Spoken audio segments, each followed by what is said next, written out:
Yeah, it's. I wouldn't say that I'm a magician, but I certainly have some tools that other people don't use, primarily geography and demography. We've always known that if the Russians are going to survive as a people, they have to plug the gateways that countries have always used to invade them. Two of them are on the other side of Ukraine, so this had to happen. And we've always known demographically that the population has been in collapse. And this is really the last year that the Russians have sufficient forces to field a regular army. So it really was a now or never thing. Yeah, the whole plan, and we're going to see this over the course of the next 3 months, was to use energy to break apart the NATO alliance. So I think the Russians are as surprised as I and everyone else are that the Europeans have been so tight when it comes to sanctions to this point.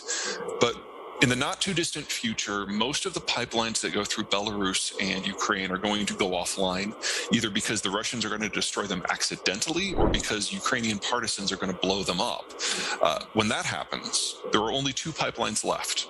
One which goes under the Baltic Sea called Nord Stream, and one that goes under the Black Sea called Blue Stream. They go directly to Germany and Turkey. So very soon, the Russians will be able to go to Berlin and Ankara and say, look, we can keep the energy flowing for you, only for you, but there's a cost. You have to make sure that NATO can't function in the defense of Ukraine. We are going to have a third oil crisis. So what we're seeing right now is roughly 2/3 of the oil that the Russians export to the West via the Baltic Sea and the Black Sea has more or less left the market because insurers won't insure ships to go pick the crude up. European dock workers are refusing to unload it, or ship captains are refusing to pick it up. So that's already about 3 million barrels a day that has been interrupted. Once we fast forward a little bit in this war, once partisan attacks start, you can count on all the pipelines going offline as well.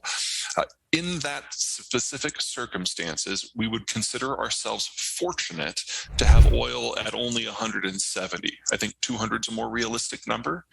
And when that happens, President Joe Biden has the authority already to single-handedly stop American crude oil exports.